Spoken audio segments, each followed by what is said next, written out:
Chapter 11.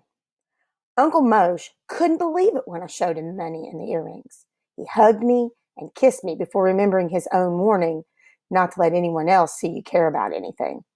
I know a man who works in the munitions plant. Uncle Moshe whispered. He smuggles in bread, sometimes and sells it for a price. I'll buy us a little something to eat. You've saved us, Yannick. All right, guys, let's look and see what munitions are. Plural for military weapons, ammunition, equipment, and stores.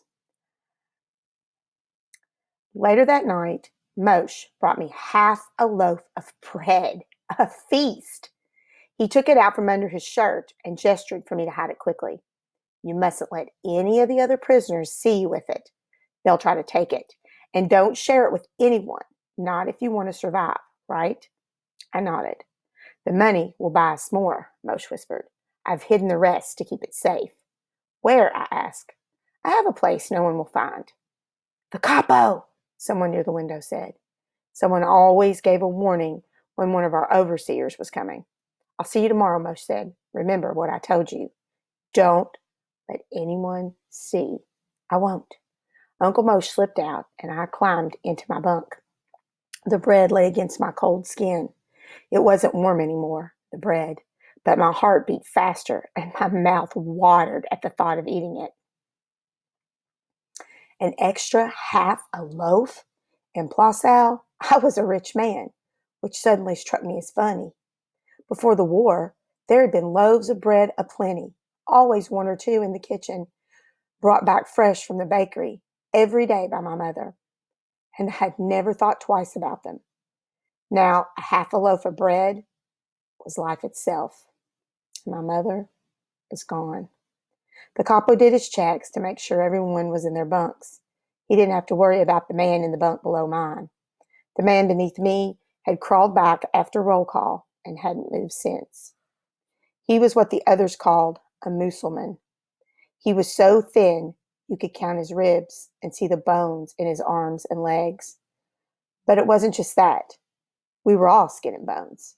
Mussulmaners were different in the way they breathed through their mouths, in the way they dragged their feet when they walked, if they could walk. Most of them just huddled on the ground on their hands and knees, even if the Germans or the capos beat them. No matter how he was standing, you always knew a Mussulman from his eyes. There wasn't anything left there. Mussulmaners had given up, and there was no life in their expression, no spark of a soul. They were zombies, worked and starved into a living death by our captors. If the man below me wasn't dead when they came for us tomorrow, the morning roll call would kill him. Half a loaf of bread might have saved him, if he could have even eaten it. Starvation did that to you after a while. Your body got so used to not having food, it got sick if you ate even half a bowl of soup. I could hear him down there, breathing his ragged breath. I could hear him dying of starvation, and I had food. Half a loaf of bread. If I just gave him part of it.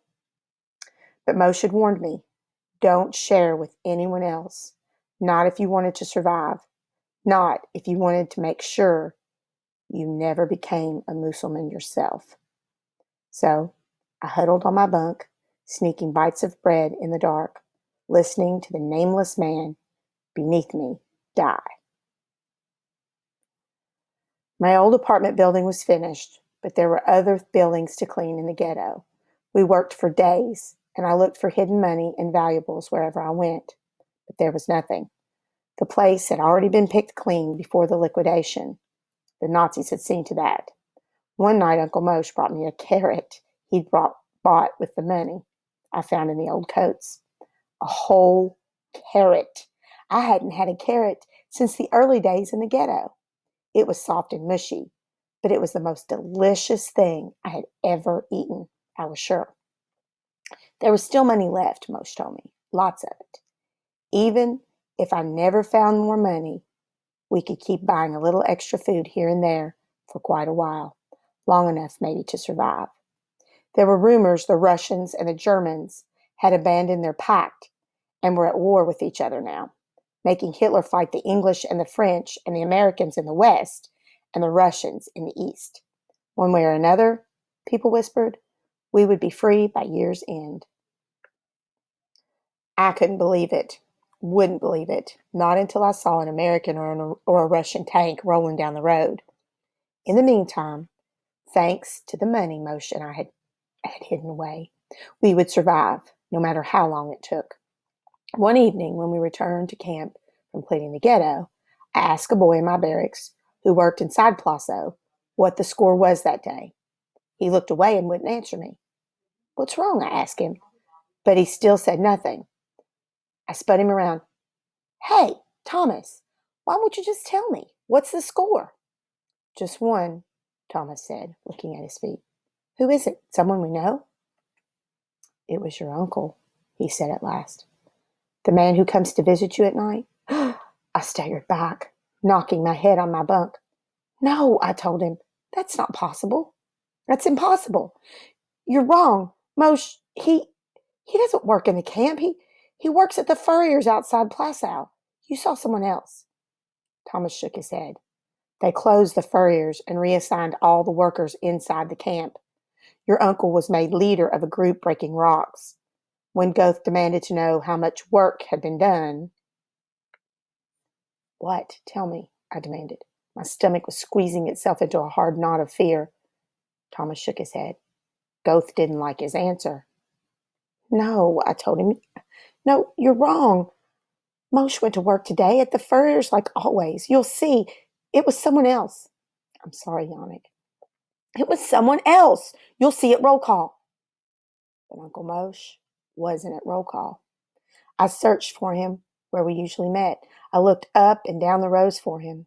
Nothing. I wanted to call out for him, but I knew that was suicide. Moshe had taught me. Do nothing to stand out. I had to be anonymous. I had to be no one with no name, no personality, and no family or friends to care about. But I did care. Uncle Moshe was the last of my family, the only person I could trust in Plassau, my only friend. And the money I'd found, Moshe had hidden it, and he never told me where. I'd never thought to press him on it because Moshe would always be there. We were going to survive, the two of us. We were going to survive, the last two men in the Gruner family, written on the pages of the world. Now there was only me, Yannick. I was 14 years old, and I was alone in the world again, this time for good. As the Nazis went through roll call, I fought back my tears. If Amon Goth saw me crying, he would kill me too. I thought about, guys, before we talk about in the chapter, normally if I were reading you this, I would stop in the middle of the reading and talk to you about things. But one of the things I would put in my notes, if I had my notes up right now as I'm reading this to you, would be the point that Yannick made about the bread. How just half a loaf of bread meant life or death to him now. And his whole life, he didn't even pay any attention. There'd be 2 or 3 extra loaves laying around in the kitchen, and he would run right past it, not think a thing about it. And this always strikes me every time I read this, because I think how you and I take for granted all the food that we have access to, even if we don't always like it. Because one of the reasons we don't like it is because we have so much and so much choice. We're so blessed with so much plenty in this United States of America that we're picky. When in other countries, like remember when we were reading The Bridge Home, when in other countries people don't have anything and they're thankful for everything. Those kids ate out of the trash. And Yannick right now is at the point where he's thankful for this, whatever this bread is, this half a loaf of bread. He knows if he doesn't have it, he's going to die. A carrot that was squishy. Most of us won't even eat carrots. But if we did, if the carrot got mushy, we would throw it in the garbage. To him, he says he hasn't had one since he was in the ghetto, years without this vegetable. So they're malnourished because they're not getting the proper vegetables and nutrients that they need. But things like this that we would consider garbage are delicious to him. So I think that we need to think about that. And we need to stop being so casual about all the food that we have, the things that they bring to us from breakfast and lunch. We don't like them. And I'm not saying you always have to eat, but I'm saying appreciate, be thankful.